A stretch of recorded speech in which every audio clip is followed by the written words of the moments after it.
জয় শাহাদের IPL নিলামে franchise মালিকদের অমন আচরণ বিসিবি কর্তাদের বুকে বড় আঘাত দিয়েছে।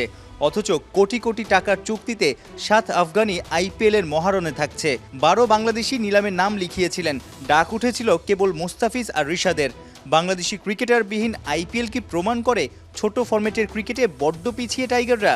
দুঃখ হয় যে আমি কিন্তু সোজাসুজি এভাবেই আমাদের মানটাকে বিচার করি।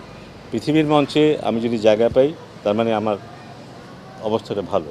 পৃথিবীর মঞ্চে আমরা যদি জায়গা না পাই তার মানে হচ্ছে যে আমাদের অবস্থাটা ভালো না। সো এটা জোর করে কিন্তু আমি এই দেশে বলি, ওই দেশে বলি, এই ফ্র্যাঞ্চাইজি বলি, ওই ফ্র্যাঞ্চাইজি লিগে ঢুকাতে পারবো না। কিন্তু যোগ্যতা থাকলে ঢুকতে পারবে। আমাদেরও সুযোগ ছিল, কেউ কিন্তু গত বছর বা তার আগের বছর কিন্তু কয়েকজন পেস বলারের জায়গা হচ্ছিল বা হওয়ার সুযোগ তৈরি হয়েছিল, কিন্তু সেটাকে আমরা কাজে লাগাতে পারিনি। সো অনেকগুলো ব্যাপার আছে, বাট আমার মনে হয় আমাদের চেষ্টা থাকা উচিত ইন্টারন্যাশনাল এই সুযোগগুলোকে কাজে লাগানো। আমাদের জন্য খুব ভালো এক্সাম্পল হচ্ছে আফগানিস্তান শুধু এই করেই কিন্তু ওদের প্লেয়ারদেরকে গ্র্যাজুয়ালি এই জায়গাটা নিয়ে এসছে এবং আস্তে আস্তে ওদের কিন্তু খেলোয়াড়ের সংখ্যা বাড়ছে কিন্তু ওই জায়গাটায়, এবং আমরা কিন্তু পিছিয়ে পড়ছি। কারো আইপিএলে দল মেলে না, টেস্ট ক্রিকেটে আবার একের পর এক ম্যাচ হারছে বড় ব্যবধানে।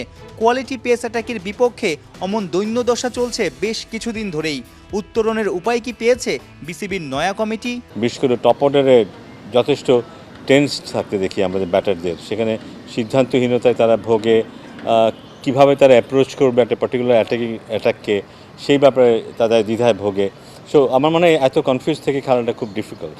সো একটা প্যাটার্ন ডেভেলপ করা খুব দরকার ঘরোয়া ক্রিকেটে, সেটা যেমন মানেরই হোক না কেন, সেখানে আরও বেশি প্যাশন, আরও বেশি কমিটমেন্ট নিয়ে খেলা দরকার। একটা প্যাটার্ন তৈরি করা দরকার যে হ্যাঁ আমি এভাবেই খেলি, আমি ঘরে হোক বাইরে হোক আমি এতটুকু সিরিয়াস থাকবো বা এতটুকু সিরিয়াস থাকবো না, এইভাবেই আমি খেলবো যে কোনো প্রতিপক্ষের বিরুদ্ধে। সো এই সিরিয়াসনেসটুকু খুব জরুরি। অ্যান্টিগা টেস্টে হতাশার মাঝে বড় প্রাপ্তি তাসকিনের অমন ভেলকি। সাদা পোশাকে প্রথমবার ফাইফার ক্যারিয়ার সেরা বোলিং ফিগার।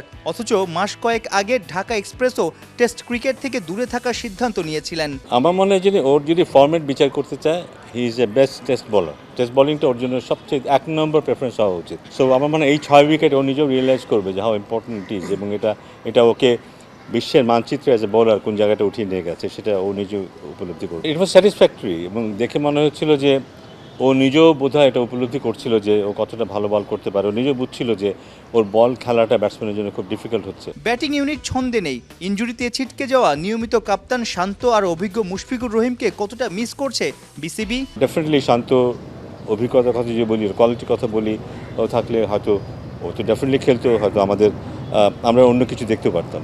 সাইফুল রূপক, ৭১।